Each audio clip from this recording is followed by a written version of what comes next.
Hello दोस्तों, मैं अखिलेश चंद्र study skill से आपका बहुत बहुत स्वागत करता हूं। दोस्तों, हम पढ़ रहे हैं एनसीईआरटी कक्षा 6 भूगोल, और जिसका नाम है पृथ्वी हमारा आवास, और चैप्टर का नाम है हमारा भारत, हमारा देश भारत। ठीक है दोस्तों, क्या है?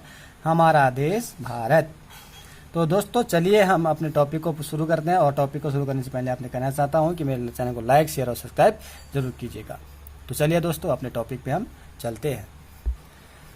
तो आइए दोस्तों हम अपने चैप्टर को शुरू करते हैं। भारत एक बहुत बड़े भौगोलिक विस्तार वाला देश है। उत्तर में यह हिमालय, इसके उत्तर में क्या है? हिमालय है कि ऊंचे ऊंचे शिखरों से घिरा हुआ है।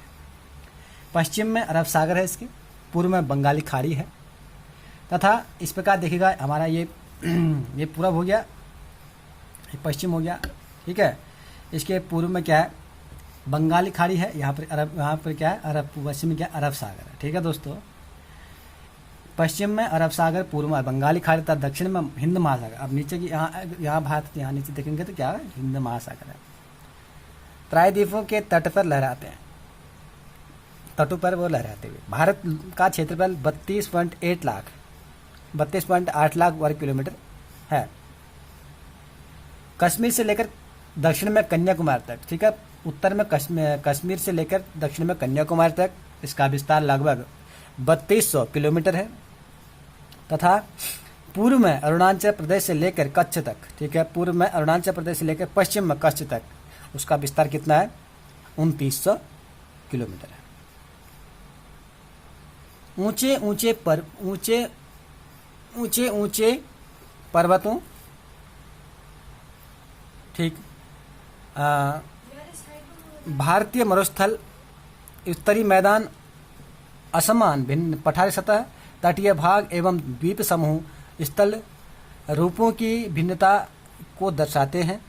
यहाँ जलवायु, वनस्पति, वन्य जीवों के साथ साथ भाषा एवं संस्कृति में भी बहुत भिन्नता है। इस भिन्नता में भी हम एकता को हम पाते हैं, क्योंकि बहुत सारी भिन्नताएं पाई जाती हैं। इस भिन्नताएं के में भी हम क्या पाते हैं?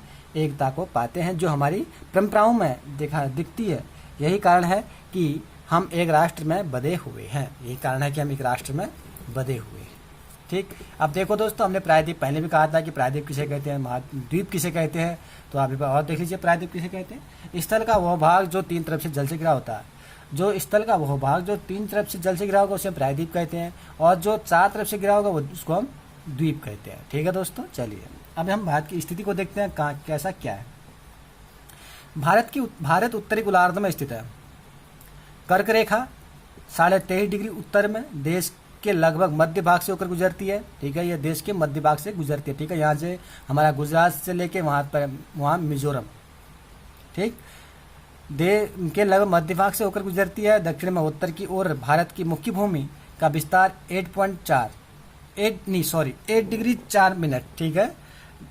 दक्षिण में उत्तर की ओर भारत मुख्य भूमि का विस्तार है 8 डिग्री 4 मिनट उत्तर, तथा 37 डिग्री 6 मिनट उत्तर अक्षांश तक के बीच है। ठीक है, ऐसे यहाँ 8 डिग्री नीचे, अगर नीचे की बात करें, दक्षिण में हम बात करें 8 डिग्री 4 मिनट से लेके 37 डिग्री 6 मिनट तक उत्तर में। ठीक है, अक्षांश के बीच है। पश्चिम से लेकर पूर्व तक भारत का विस्तार, पश्चिम से लेकर पूर्व तक भारत का विस्तार जो 68 डिग्री 7 मिनट से 7 मिनट पूर्व तथा 97 डिग्री पश्चिम पूर्व। ठीक है दोस्तों, पूर्व क्यों कहा गया? क्योंकि हमारा जो भारत है वो पूर्वी गोलार्ध में स्थित है। ठीक है, उत्तरी पूर्व में स्थित है। कहाँ पर स्थित है? पूर्वी गोलार्ध में स्थित है, इसलिए इसे पूर्व कहा। ठीक, बहुत बड़े देशांतरी विस्तार लगभग 29 डिग्री के कारण, ठीक है, 29 डिग्री 30 डिग्री के कारण, ठीक है दोस्तों, 30 डिग्री के कारण यहाँ के दो छोर पर स्थित स्थानों के स्थानीय समय में बहुत अधिक अंतर हो सकता था।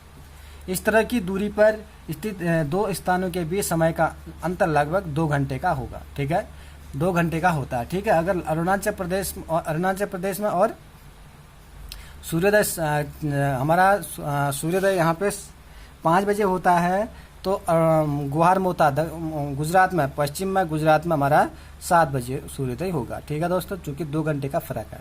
ठीक, चूंकि एक डिग्री जो है घूमने में 4 मिनट का समय लगाती है। पृथ्वी जब एक डिग्री घूमती है तो 4 मिनट का समय लगाती है। ठीक, अब 30 मिनट, अब पूरा हमारा जो क्षेत्रफल है, भौगोलिक क्षेत्रफल है भारत का, वो 30 डिग्री है।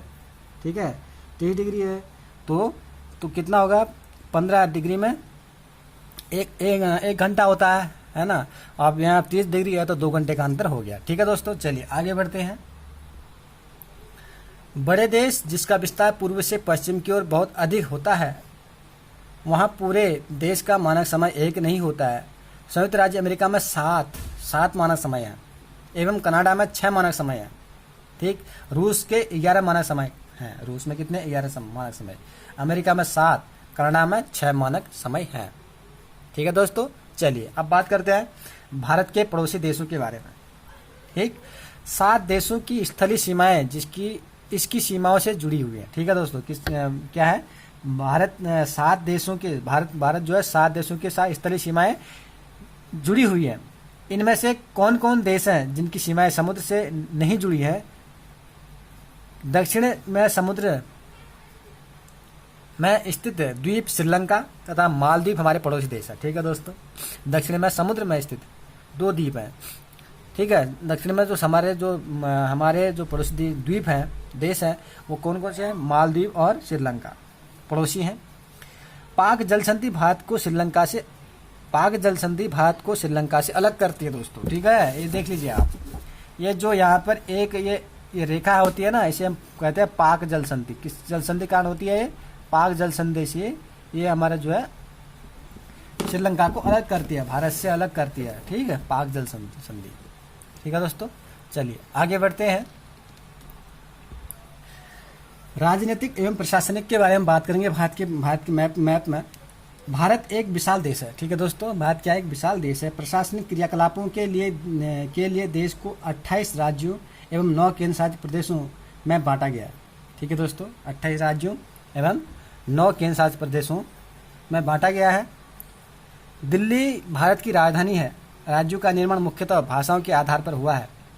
क्षेत्रफल की दृष्टि से सबसे बड़ा राज्य राजस्थान और सबसे छोटा राज्य गोवा है। राज्यों को जिलों में बांटा गया है। ठीक है दोस्तों, राज्यों को जिलों में बांटा गया है। ठीक है, राजनीतिक एवं प्रशासनिक की बात कर रहे हैं। अब हम बात करते हैं इसमें भौतिक विभाजन। किसकी बात करेंगे? भौतिक विभाजन। भारत में पाई जाने वाली भौतिक आकृतियां विभिन्न प्रकार की हैं, जैसे पर्वत, पठार, मैदान, तट तथा द्वीप समूह। उत्तर में बर्फ से ढका हिमालय संतरी का कार्य करता है। जो उत्तर में हमारे हिमालय है वो क्या करता है? हमारा देश को संतरी का मतलब पहरा देती है वहाँ पे। ठीक है, संतरी का मतलब होता है सैनिक, पहरा देने वाली। संतरी का कार्य करता है। हिम प्लस आलय का मतलब होता है बर्फ का घर। ठीक है, हिम का मतलब बर्फ, आलय का मतलब घर होता है। हिमालय पर्वत को 3 मुख्य समानांतर श्रृंखलाओं में बांटा जाता है। ठीक, जो हिमालय है उसको 3 मुख्य समांतर श्रृंखलाओं में बांटा जाता है। सबसे उत्तर में स्थित श्रृंखला को बृहद हिमालय कहते हैं। जो सबसे उत्तर में होगा उसे हम बृहद हिमालय कहेंगे या हिमाद्री कहते हैं। जो ठीक है, जो सबसे उत्तर में है उसे बृहद हिमालय या हिमाद्री कहते हैं। इसी श्रृंखला में विश्व की सबसे ऊंची शिखर है मध्य हिमालय या हिमांचल। मध्य हिमालय या हिमांचल हिमाद्री के दक्षिण में स्थित है। जो मध्य हिमालय है वो हिमाद्री के दक्षिण में स्थित है। ठीक, बहुत से लोकप्रिय पहाड़ी स्थान यहाँ स्थित हैं। शिवालिक सबसे दक्षिण में स्थित है। सबसे दक्षिण में कौन है? शिवालिक। और दक्षिण में कौन है? मध्य हिमालय या हिमांचल। ठीक, और उत्तर में कौन है? बृहद हिमालय या हिमाद्री। ठीक है दोस्तों, चलिए आगे बढ़ते हैं। हिमालय के दक्षिण में भारत का उत्तरी मैदान स्थित है। हिमालय के दक्षिण में भारत का उत्तरी मैदान स्थित है। ये मैदान समतल एवं सपाट है। ये मैदान सिंधु, गंगा, ब्रह्मपुत्र तथा इसकी सारी नदियों के द्वारा लाए गए जलोढ़ निक्षेपों से बने हुए हैं। नदियों के ये मैदान कृषि के लिए उपजाऊ भूमि प्रदान करते हैं। ठीक है दोस्तों, हमने आगे पढ़ा था कि मतलब मैदान किस प्रकार से बनता है। जब पहाड़ों से जब नदियाँ आती हैं तो अपने साथ बालू, मिट्टी, रेता लाती है, एक दूसरे मतलब वहाँ से लाती है, जो मतलब कहीं पे इकट्ठा करके उसे निक्षेपित कर देती है, तो वहाँ पे क्या बन जाता है? मैदान बन जाता है। ठीक है दोस्तों, उसी की बात कर रहे हैं कि जो कहा गया कि ये मैदान सिंधु, गंगा, ब्रह्मपुत्र तथा इसकी सारी नदियों के द्वारा लाए गए जलोढ़ निक्षेपों से बने होते हैं। ये नदियाँ ये नदियों के ये मैदान कृषि के लिए बहुत उपजाऊ भूमि प्रदान करते हैं। ठीक है दोस्तों, मैदानी जो भूमि होती है वो बहुत उपजाऊ होती है। ठीक है दोस्तों, चलिए आगे बढ़ते हैं। यही कारण है कि इन मैदानों में जनसंख्या अधिक है। जलोढ़ निक्षेप किसे कहते हैं दोस्तों? अब एक बार इसको और देख लेते हैं, जलोढ़ निक्षेप किसे कहते हैं? यह नदियों के द्वारा लाई गई महीन मिट्टी होती है तथा नदी बेसन में निक्षेपित कर जाती है। ठीक है, कर दी जाती है, मतलब निक्षेपित क्या है?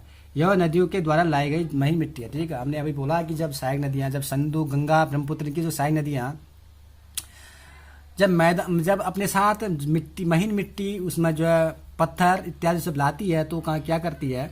एक जगह निक्षेपित कर देती है। ठीक है, नदी बेसिन में निक्षेपित कर देती है तो उसे हम क्या बोलते हैं? निक्षेप कहते हैं। ठीक है, वो क्या कैसे फिर वो वहाँ पे क्या बनाती है? वो मैदान का निर्माण करती है। ठीक, चलिए अब बात करते हैं सहायक नदियाँ किसे कहती हैं। जो छोटी नदियाँ जो बड़ी नदियों में जाके मिल जाती हैं तब उस बड़ी नदी के वो सहायक नदियाँ कहलाती हैं। ठीक है, एक बार देखते हैं। एक नदी या सरिता जो कि मुख्य नदी में किसी भी तरफ आकर मिलती है। कोई नदी या सरिता मुख्य नदी में आकर कहीं से भी आकर मिलती है तथा अपने जल को मुख्य नदी में विसर्जित कर देती हैं। ठीक है, अपने जल को मुख्य नदी में क्या करती हैं? विसर्जित कर देती है। तब उसे हम उसकी सहायक नदियाँ बोलते हैं। जैसे सिंधु की सहायक नदियाँ क्या क्या हैं? हमारा झेलम, चेनाब और सतलज, ब्यास। ठीक है दोस्तों, इस प्रकार से रावी। ठीक, अब हम देखते आगे बढ़ते हैं। क्या हम जानते हैं गंगा एवं ब्रह्मपुत्र नदियां विश्व के सबसे बड़े डेल्टा का निर्माण करती है। ठीक है, गंगा एवं ब्रह्मपुत्र की नदियां जो हैं विश्व की सबसे बड़ी डेल्टा का निर्माण करती हैं, जिसे सुंदरबन डेल्टा कहा जाता है। ठीक है दोस्तों, सुंदरबन डेल्टा का निर्माण कौन करता है? गंगा तथा ब्रह्मपुत्र की नदी है। ठीक, सबसे बड़ा डेल्टा का निर्माण करती हैं जिसे सुंदरबन डेल्टा कहा जाता है। इस डेल्टा की आकृति त्रिभुजाकार है। ठीक है दोस्तों, इस डेल्टा की आकृति कैसा है? त्रिभुजाकार। सुंदरबन डेल्टा जो आकार है उसका त्रिभुजाकार है। डेल्टा स्थल का वह भाग है, अब हम बात कर रहे हैं डेल्टा की बात कर रहे हैं। डेल्टा स्थल का वह भाग है जो नदी के मुहाने पर बनता है। ठीक है दोस्तों, हमने कलर इस पर नहीं किया, लेकिन आप ये है, ठीक है, ये नदी मुहाना कहलाता है। क्या है? नदी मुहाना। अभी इसको पढ़ते हैं, अभी समझ में आ जाएगा। ठीक, डेल्टा स्थल का वह भाग है जो कि नदी के मुहाने पर बनता है। जहाँ नदियाँ समुद्र में प्रवेश करती हैं उस जगह को नदी का मुहाना कहते हैं। जहाँ से मतलब नदियाँ समुद्र में प्रवेश करती हैं। ठीक है, जहाँ पर नदियाँ समुद्र में प्रवेश करती है उस जगह को नदी मुहाना कहते हैं। ठीक है दोस्तों, नदी मुहाना कहते हैं। ठीक, समझ गए होंगे। जहाँ से नदियाँ मतलब समुद्र में प्रवेश करती है उस जगह को नदी का मुहाना कहा जाता है। ठीक है दोस्तों, चलिए आगे बढ़ते हैं। भारत के पश्चिमी भाग में भारतीय महामरुस्थल स्थित है। यह शुष्क, गर्म एवं रेतीला स्थल है। यहाँ वनस्पति की मात्रा बहुत कम है। उत्तरी मैदानों के दक्षिण में प्रायद्वीपीय पठार स्थित है। इसकी आकृति लगभग त्रिभुजाकार है। ठीक है, इसका धरातल काफी ऊंचा नीचा है। इस क्षेत्र में बहुत सी पहाड़ियां श्रृंखलाएं तथा घाटियां स्थित है। इसके उत्तर पश्चिम में अरावली पर्वत श्रृंखला है जो विश्व की सबसे पुरानी श्रृंखला है। बिंद एवं सतपुड़ा भी महत्वपूर्ण श्रृंखलाएं हैं। इन श्रृंखलाओं से होकर नर्मदा तथा ताप्ती नदियां बहती हैं। ये पश्चिम की तरफ बहने वाली नदियां हैं जो अरब सागर में गिरती हैं। इस पठार के पश्चिम में पश्चिमी घाट या सह्याद्री तथा पूर्व में पूर्वी घाटी स्थित है। पश्चिम घाट का विस्तार एक समान रूप में है, जबकि पूर्वी घाट बीच बीच में टूटा हुआ तथा असमान है। इन पठारों में खनिजों, कोयला एवं लौह अयस्क की प्रचुरता है। पश्चिमी घाट के पश्चिम में तथा पूर्वी घाट के पूर्व में पश्चिमी घाट के पश्चिम में तथा पूर्वी घाट के पूर्व में तटीय मैदान स्थित है। पश्चिम तटीय मैदान काफ़ी संकरे हैं, तब पूर्वी तटीय मैदान अपेक्षाकृत चौड़े होते हैं। यहाँ पूर्वी की ओर बहने वाली कई नदियाँ हैं, महानदी, गोदावरी, कृष्णा तथा कावेरी। बंगाली खाड़ी में गंगा एवं ब्रह्मपुत्र नदियाँ के मुहानों पर सुंदरबन डेल्टा स्थित है। भारत में दो द्वीप समूह हैं। भारत में दो द्वीप समूह भी हैं, लक्षद्वीप समूह एवं अरब सागर में स्थित है। ठीक है, जो भारत में दो द्वीप समूह भी हैं। पहला लक्षद्वीप समूह है जो अरब सागर में स्थित है। यह केरल के तट से जो कुछ दूर स्थित प्रवाल द्वीप है। ठीक है, यह केरल के तट से कुछ दूर स्थित प्रवाल द्वीप है, क्योंकि यह हमारा लक्षद्वीप है वह हमारे किस में है, पश्चिम में, ठीक, अरब सागर में। और उसके बाद हमारा पूर्व में बंगाली खाड़ी में अंडमान निकोबार द्वीप समूह भारत के दक्षिण पूर्व दिशा में बंगाली खाड़ी में स्थित है। ठीक है दोस्तों, चलिए आगे बढ़ते हैं। क्या आप जानते हैं कि परवाल छोटे समुद्री जंतु के कंकाल हैं। अब परवाल किसे कहते हैं? ठीक है, परवाल जो होते हैं, परवाल छोटे समुद्री जंतु के कंकाल हैं, जिसे पॉलिप कहा जाता है। ठीक है दोस्तों, जिसे पॉलिप कहा जाता है। जब जीवित पॉलिप मरते हैं तब उनका कंकाल बच जाता है। अन्य पॉलिप की वृद्धि में इन ठोस कंकाल के ऊपर होती है, जो बढ़ते बढ़ते काफ़ी ऊंचे हो जाते हैं तथा इस प्रकार प्रवाल द्वीपों का निर्माण होता है। ठीक है, प्रवाल द्वीपों का निर्माण होता है। समझ गए होंगे दोस्तों। चलिए, आशा करता हूं दोस्तों कि ये वीडियो आपको पसंद आई होगी। तो हम फिर पुनः आपको मिलेंगे अगले चैप्टर के साथ। तब तक के दोस्तों आपसे विदा लेता हूं। जय हिंद, जय भारत। दोस्तों अब जैसे जैसे हम आगे पढ़ते जाएंगे वैसे वैसे हमको इसमें बहुत रौनक आएगी और बहुत आगे हम बहुत अच्छी तरह समझेंगे। ठीक है दोस्तों, चलिए दोस्तों, बाय बाय।